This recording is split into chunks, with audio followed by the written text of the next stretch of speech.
Hello, my friends, and welcome. John Peterson here from the Arlington Institute, and it's nice to have you with us. We've got an interview here with Suzanne Giesemann, who is going to be with us on the 17th of February here in Berkeley Springs. Hi, Suzanne. How are you? John, doing great. Good to be here.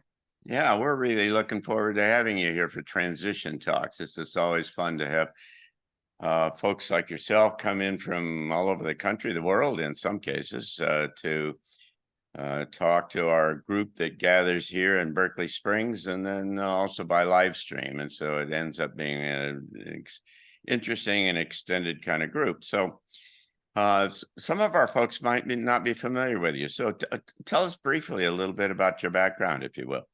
Sure. I've had two very distinct careers. The first career was as a Navy officer. I served for a full 20-year Navy career and retired with the rank of commander. My final job, I was the aide to the chairman of the Joint Chiefs of Staff. And I guess the most important day in that job was not when I flew on Air Force One with the president, but when I was in the last aircraft in U.S. airspace on September 11th, 2001. The handful of us in that aircraft were the only ones to see both the World Trade Center and the Pentagon on the very day of the attacks. And that showed me that life is too short not to live your dreams while you can. So I retired as soon as I was eligible and literally sailed off into the sunset with my husband. That was our dream, to just enjoy that sailing adventure.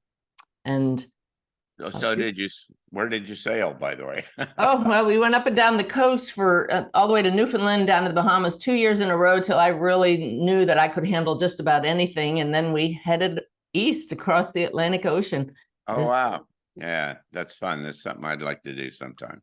Yeah, that was a major check in the block milestone. And we were sailing around the Mediterranean for about a year and a half. And unfortunately, that's when life caught up to us. You know, I basically ran away after 9/11 saying, hey, you know, that was enough tragedy for one lifetime. But I clearly didn't learn the lessons that my soul came here to learn. Because unfortunately, when we were in Croatia on the boat, we got a message to phone home only to find out that my stepdaughter, Susan, had been struck and killed by lightning. Yeah. And, you know, I was able to compartmentalize all the grief from 9/11, but there was nothing that helped me handle that. And the life-changing moment for me was when I went to Susan's funeral and saw her body and just suddenly had an epiphany. I just knew there must be a spirit that enlivens these bodies. I hadn't been religious my whole life, never gave much thought to the afterlife, although I was mildly interested in it. And but that was kind of like the first time that you kind of focused on those kinds of things? Oh, absolutely, John. I mean, I'd been interested in people who allegedly talk to dead people, called mediums. Yeah, sure. Right, but I never had a reason to go to one. But when I saw Susan's lifeless body, I just knew she still had to exist somehow. It wasn't let's see. It was, I am going to connect with her. And I began meditating that day, every day, with military discipline to say, Susan, where are you? Susan, connect with me. Wow. And that did not happen for a good 3 years of daily meditation. But in the meantime, I opened up to another reality that I had no idea existed. I started connecting with other people's loved ones. I learned about mediumship, took my husband to a medium who, this woman just changed our lives in 1 hour. There was no doubt in our military minds that she was connecting with our daughter, with the evidence that you're married to a Navy captain, right? That's right, destroyer captain. Yeah. Very, very left brain like I was. Right. And nobody's going to pull the wool over our eyes, and it's the evidence that that changes people's lives. So now, fast forward, I continue meditating. I connect so clearly with Susan. I ask her for evidence to validate that this is really her. These are all stories that I'm going to share in the day that I spend with all of you. But today I am known pretty much around the world as an evidence-based medium. But that's not the whole thing, John. You know, that what I learned from talking to those across the veil, the larger lessons that come from expanding your consciousness and getting outside the box of human thinking is the basis of my real passion. And that is sharing with people what I call the awakened way of living. Right. Once you awaken to this greater reality, there's no going back. So that's Well, what I want to talk to that because we're about that because we're living in a period of time where knowing what reality is getting increasingly kind of sketchy here. It's all of the things that we all grew up with about what is real and what is up for grabs these days. And so this kind of notion of being able to know something for sure is very interesting one. But so just let me tell me a little bit about, did you go to courses or some other kind of things? How did you end up becoming a medium other than Yes. just meditating? In the process of wanting to tell people that this is true, that our loved ones don't really die, that we can access them, I wrote the biography of two mediums, and one of them, Janet Nohavec, was a teacher of mediumship. So in order to write her biography, I had to study what she did. So I attended her class, and exactly, John, you can attend classes and learn systems and processes to connect with anyone across the veil. And I have now developed my own systems and taught literally thousands of people to connect with their own loved ones and other people's loved ones if that's their calling. I ultimately traveled to England and studied with some of the best teachers of mediumship.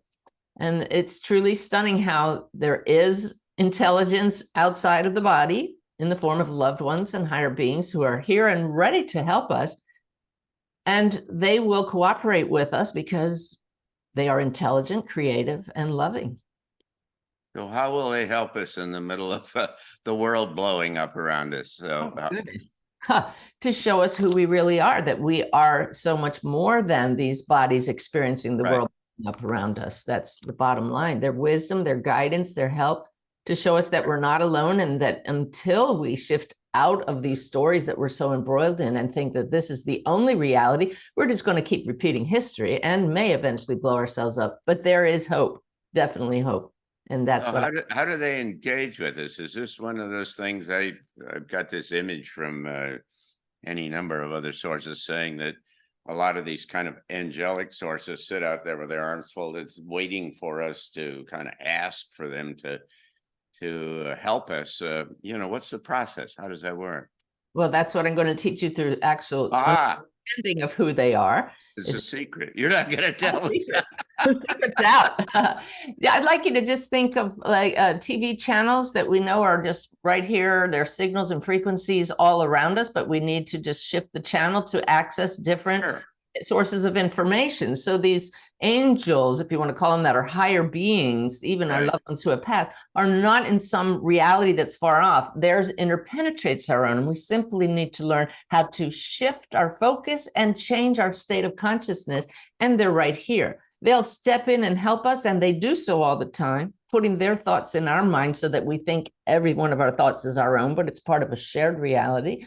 But when we shift and meet them, we have to give them some of our energy, give them our trust. And that's the part of the asking. By asking for help, we show them, okay, I'm acknowledging I'm not alone. And then watch out, buckle your seatbelt, because it just starts flowing. So what kind of feedback have you, obviously you've gotten a lot of it, that convinces you of the kind of specific reality of these different kind of entities?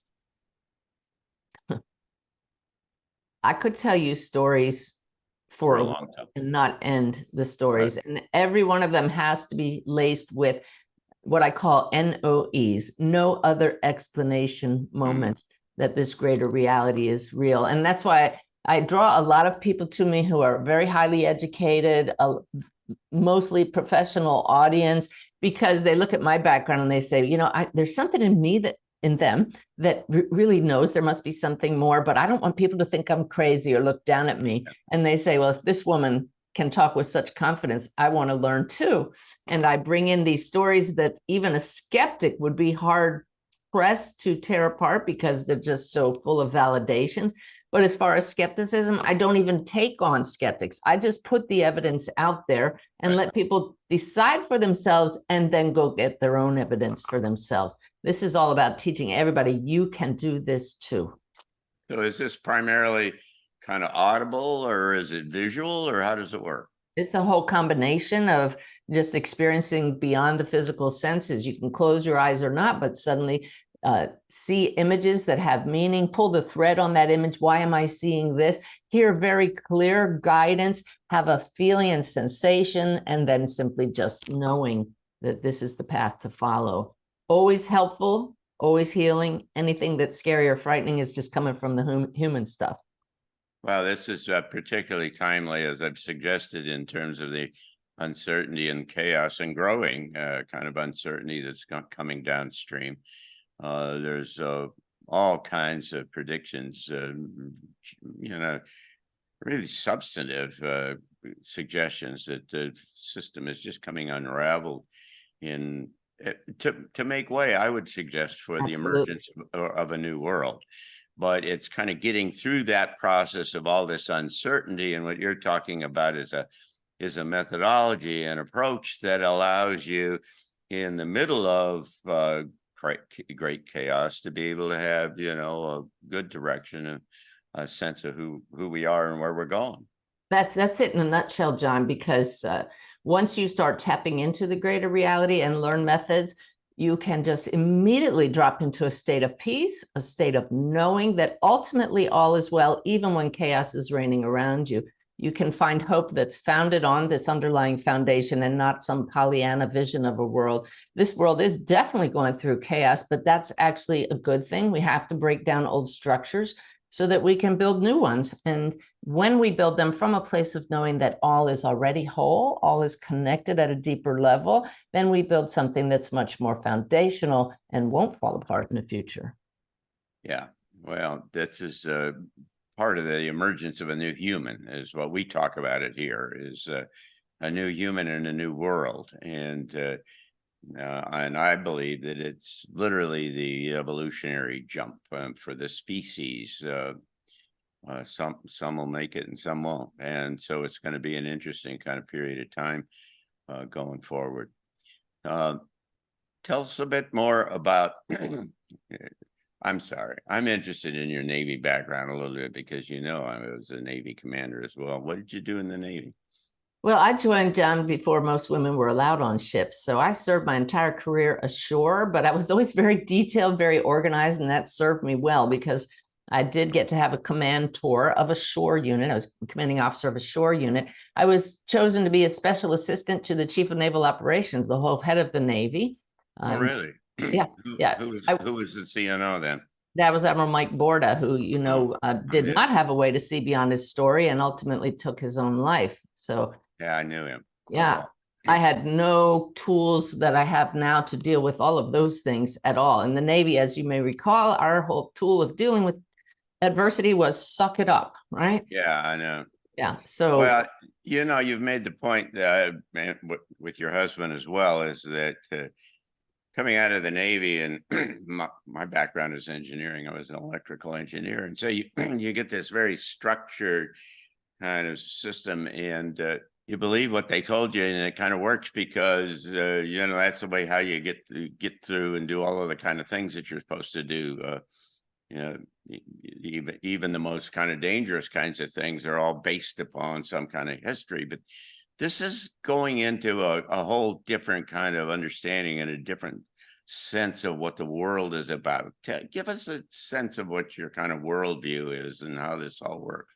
Absolutely. And it's the awakened way that I'm going to be sharing in my talk. And it's why my talk is called Embracing 21st Century Spirituality, where we have to take on that new worldview that quantum physics is sharing with us. Now, I'm no scientist, and I won't get very deep into quantum physics, but it does show us that we are both human and something beyond human. And that's the point, John. These systems that we use to operate in the world and that we learned in the Navy, they work because we are human. But the problem with the materialistic worldview is that we are separate from each other, and this is a mechanistic only world.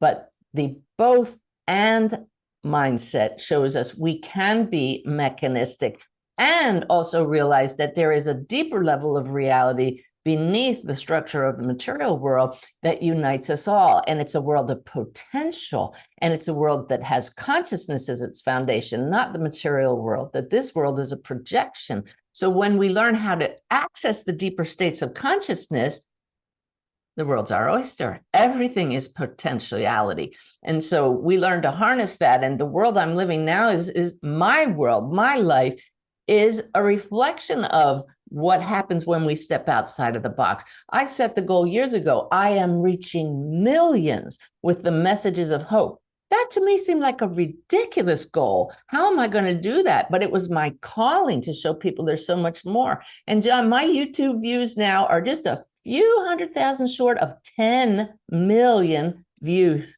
10 million. It's become my reality. I've had people come up to me, dozens of people at a conference for bereaved parents say, your work saved my life.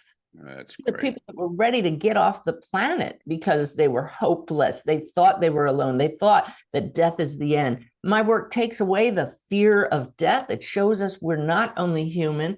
The far-reaching benefits of coming to live the awakened way are so much more than we can imagine. So you can tell I get a little passionate about that. Yeah, well, that's great. And we're looking forward to that. You're familiar, I'm sure, with Neville Goddard and the Silva method and some other kinds of things. Talk a little bit about what's the difference between those kinds of approaches and what you talk about. They're using thoughts, they're harnessing thoughts and the power of language and thoughts to shape our world. So there's so much similarity here.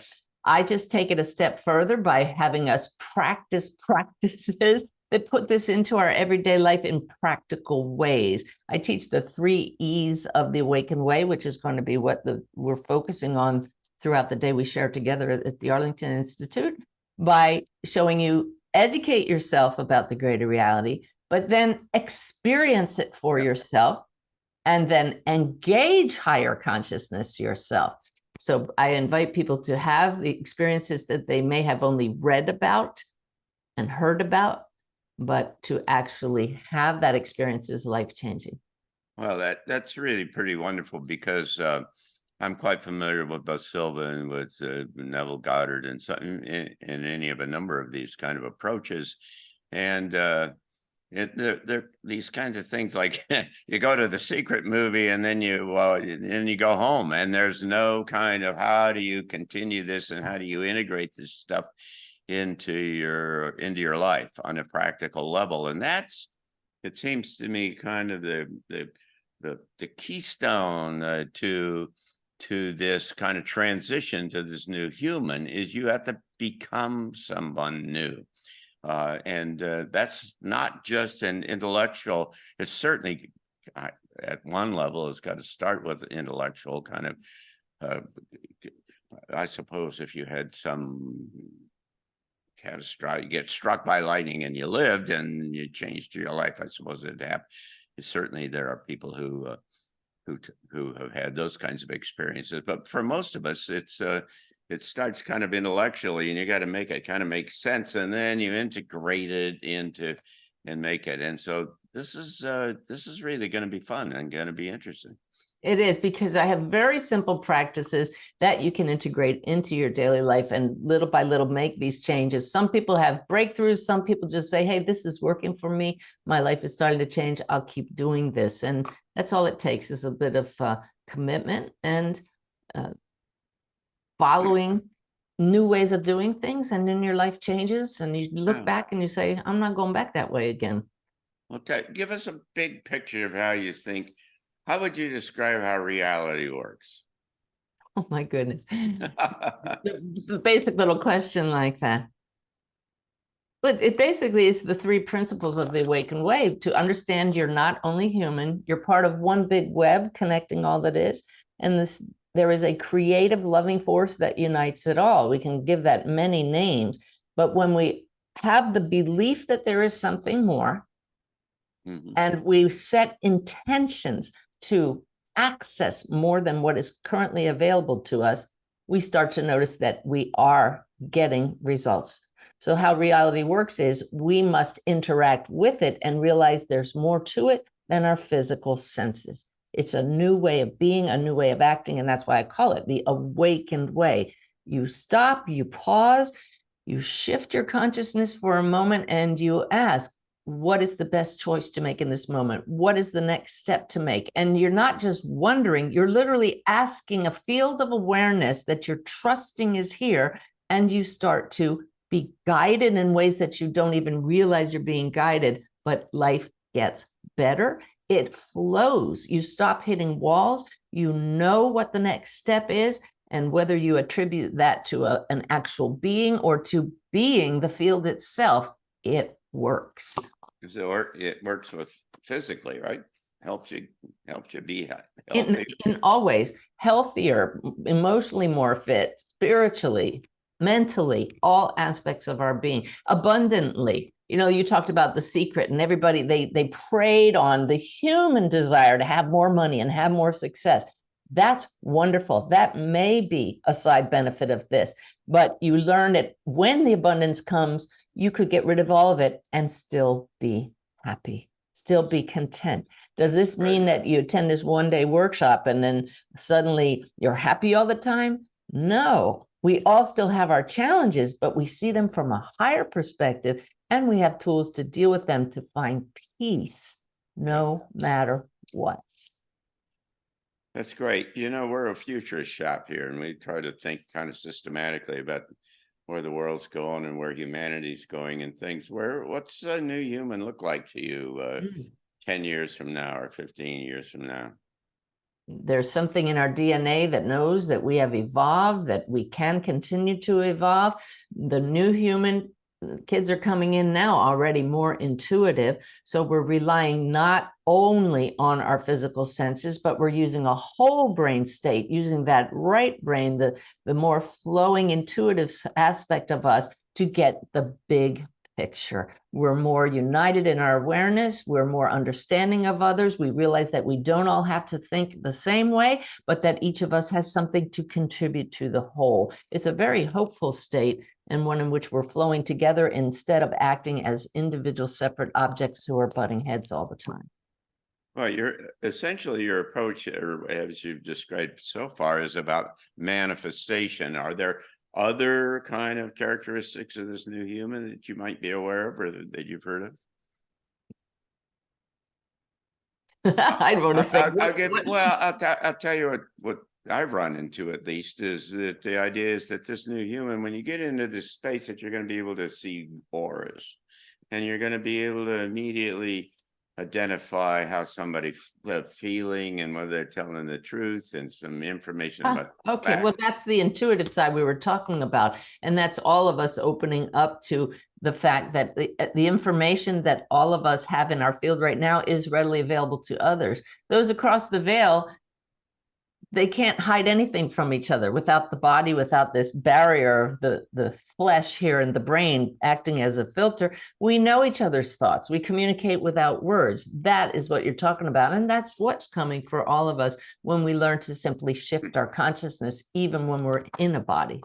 Yeah, so that would be telepathy, which would be another kind of variant or in there, but there's kind of a spectrum there. People talk about you won't need to eat. There's a variety of kind of rather dramatic kind of changes that some suggest are intrinsic in our DNA, and that they've been dormant for all this era, and that energy coming out of the center of the galaxy and out of the sun and some other kind of things are effectively activating all of that. Does that make sense to you? It makes sense. You're getting way beyond my expertise. I'm just here to help people get to the next level, tuning into the intuitive aspect. But as you say that, of course, we've heard of gurus in the East who can go a month without eating and who can go an hour without breathing. So I know that this is possible for the physical body, but why don't we just get No. I'm with you. I'm just get good at first at seeing the oneness in each other. Yeah. Well, by the way, I've had friends who haven't eaten for a year, and I've known them, and they're very healthy and very productive and so on. And so there are these kinds of things that are popping up and emerging around the world, and in kind of independent people have this kind of capability and that one and that one. And what in kind of systems theory, when a complex system starts to do a state change, what happens is that you get these little kind of initial locations where you get changed, and then they start to aggregate and they come together, and then much like ice crystals start to form when water is cooled, then you get this rapid kind of shift where then it all comes together. And that's the best kind of imagery and the ideas that I've had. I love that. But if I could be a little flippant, it was just this morning at breakfast, I sat there and my husband had made a delicious breakfast, and I looked back and I said, I love food. So, Yeah. So it would be good if we didn't have to worry about food shortages. Well, for those who... I agree with you. And there's all the social stuff that comes from food. I mean, I really look forward to sitting down with my wife at dinner time, just to talk. And so, it'll be it's an understatement to say it's going to be an interesting kind of transition. I mean, this is going to clearly kind of disembowel the whole structure, the institutional structure of politics, and energy. You can just work your way across the whole spectrum, and all at the same time is this giant reconfiguration. And what you're talking about is the human in the center of this is also has this ability to reconfigure themselves. And so this is a really, really big and important kind of subject, and an extraordinary time for us all to be around. It's foundational. And John, what you said is true. We have to start thinking in new ways. So we're planting seeds here. And as more people come to open their minds to possibilities, it's our minds, consciousness, that is creating reality from the potential. So until people even realize what the potential is, we're stuck in these little boxes. So conversations like you allow people to bring to the table is what creates reality from the possible. Yeah. Well, Suzanne, it's so nice to talk to you, and we're really looking forward to having you with us on the 17th of February, Valentine's week, Saturday. And we're going to have most of a full day, a good time with you. Are you coming at 10 o'clock in the morning? Are we starting that? That's right. 10 to 5 and all day. I figure if you're bringing me in that far away, I'm just going to fill them up all day long with practices. We'll have actual practices, a lot of great evidential stories that you were asking for, a lot of NOEs, no other explanation, that'll have people saying, whoa, wait a minute, I want to have experiences like that. And you can. That's great. So thank you. And for those of you who are watching, thank you for being with us. So you can find out complete information about this at transitiontalks.org. And you can find out more about the Arlington Institute and the many different kind of programs that we have to try to facilitate this transition to a new world. You can find that at arlingtoninstitute.org, and we look forward to having you with us. And don't forget, you can be there in person here in Berkeley Springs, which is just 100 miles from Washington and Baltimore, out in our little resort town in the Appalachian Mountains. Or this will be live streamed. And so it makes no difference where you are. You can access this presentation, this day-long event. And if you live stream it, then you can watch it for 6 months. So you can lay in bed in your pajamas if you'd like, and watch it from anywhere in the world. So thank you again, Suzanne. We appreciate it. And I look forward to having you with us. My pleasure. Take care. Bye.